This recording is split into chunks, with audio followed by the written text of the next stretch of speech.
Namaskar.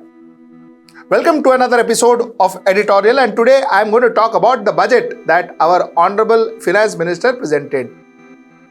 You see, our Honorable President had said that this budget is going to be very historic. And let me tell you, this budget has been very historic. Let me try and explain why. Let's get right into the show. So, our President had in her speech said that this 2024 budget, 2024-25 budget is going to be historic. She said that. And I think, to my opinion, it is historic. And I will tell you why it is historic. Because, in my opinion, this budget has breached Article 15(1) of our Constitution. It has breached Article 15(1) of our Constitution. And I will tell you what I mean by that. Article 15(1) of our Constitution states that the state shall not discriminate against any citizen on grounds of religion, race, caste, sex, place of birth, or any of them. Place of birth or any of them. This is Article 15, Clause 1. How is it breached? Because this budget, 2024-25 budget, which our Honorable Finance Minister, Ms. Nirmala Sitharaman has presented, I believe is a budget not for India, but for Andhra Pradesh and Bihar. This is what my opinion is. It is an Andhra Pradesh-Bihar budget. And the fact that most of the benefit is going to Andhra Pradesh and Bihar, which means that I am being discriminated because I was born in Maharashtra.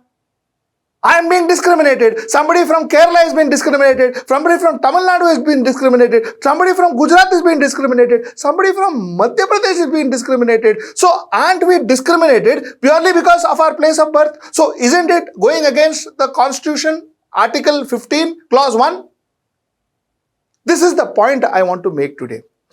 You see, what the Finance Minister announced today is that an allocation of 15,000 crores for Andhra Pradesh's development in the current financial year with assurance of further funds in subsequent years. Emphasizing the commitment to the Andhra Reorganization Act, she also pledged grants for the backward region of the state, highlighting the Polavaram Dam project. She also spoke about Bihar. For Bihar, Ms. Sitharaman revealed plans for new airports, medical colleges, sports infrastructure. She assured the state government that their request for multilateral banks would be fast-tracked. Additionally, 26,000 crores has been earmarked for highways in Bihar, including Patna, Purnia, Buxar, Bhagalpur, Bodh Gaya, Rajgir, Vaishali, Darbhanga Expressway, along with new 2-lane bridge over Ganga in Buxar, a 2,400 megawatt power plant and an industrial corridor node in Gaya will be announced. So, everything seems to be going to Andhra Pradesh and Bihar. In fact, the Finance Minister, Nirmala Sitharaman, announced an allocation of 11,500 crores flood measure in Bihar. Bihar also frequently suffered from floods and many originating outside the country.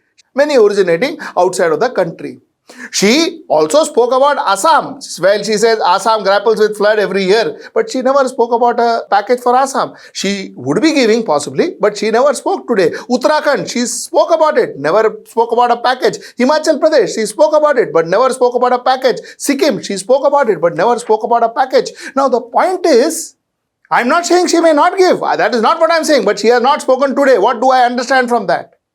What do I understand from that? She may contemplate to give, she may give, she may not give, I don't know. But Andhra Pradesh, but Bihar, she is giving. So is this not therefore penalizing people of Maharashtra who are suffering from droughts? The state has deprived me. The state has deprived my farmers. 557 of them died in the last 6 months. Just in Amravati state alone in Maharashtra.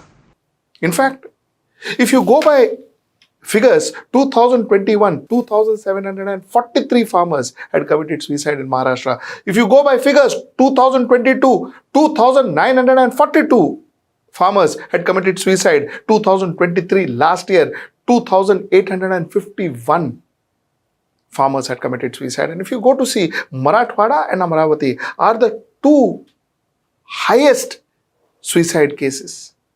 2022, Marathwada, 1,088 farmers had committed suicide. 2023, 1,023 farmers had committed suicide. Amravati, 1,140 farmers had committed suicide. And 1,171 farmers had committed suicide in 2023.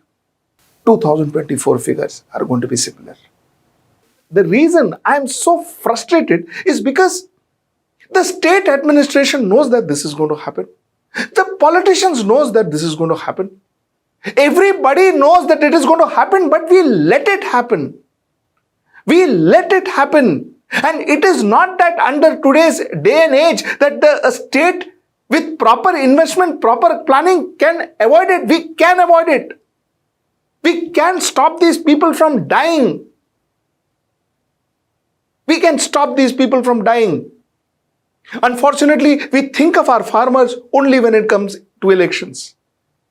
And the best thing and the most benevolent thing that politicians and political parties do is once they come or before they come to power, they promise loan free. And after they come to power, they ensure that influential farmers get loan mukti.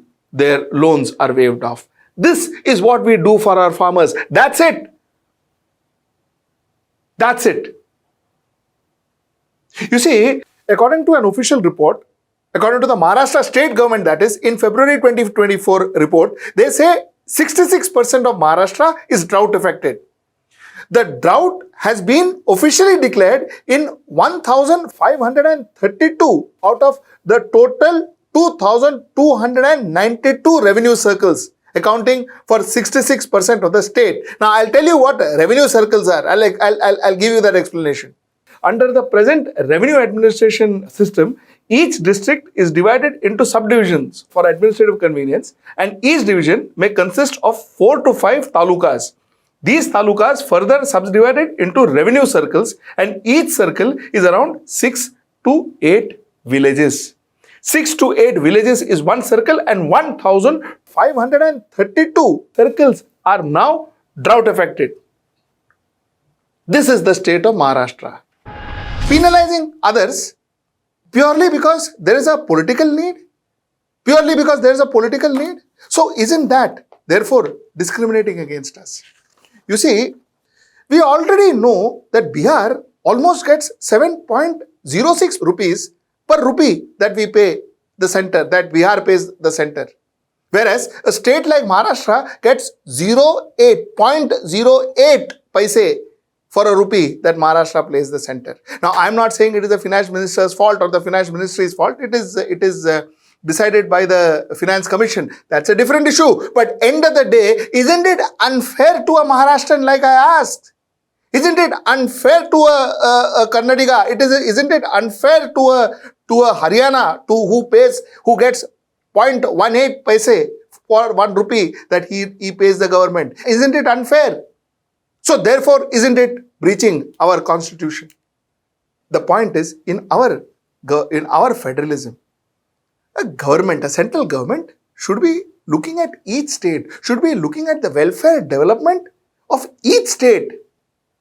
And the fact is, just because a state politically benefits me, therefore paying more to a state, how fair is this? I have 3 questions to the country today that I want to ask. Is Narendra Modi being the Prime Minister that important? That everybody in this country has to sacrifice?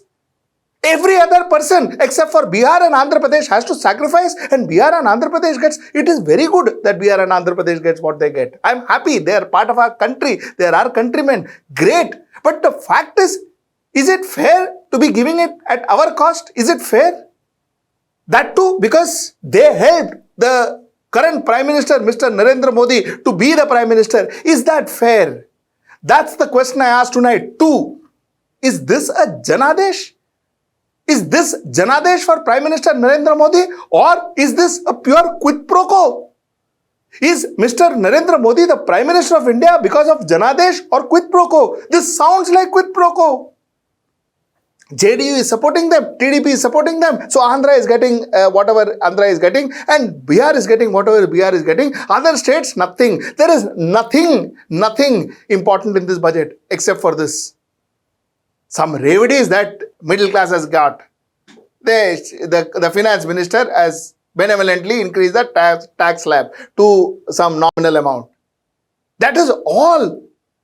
Rest, it's a Bihar Andhra Pradesh budget. You decide, is this fair? And you let me know if this is fair. There is nothing more that I think I have to talk on the budget. So that is where I will end my editorial today. But honestly, absolutely disappointed. And except for the fact that this is possibly the seventh budget of Mrs. Nirmala Sitharaman, and therefore she makes some kind of a record and all of that. I mean, it is not even close to historic. In fact, it is historic because this possibly is one budget that I will remember as a budget that was not meant for India. It was meant for two states, Andhra Pradesh and Bihar. That is how I will conclude this budget. Till I see you next time. That's tomorrow at 10. Namaskar.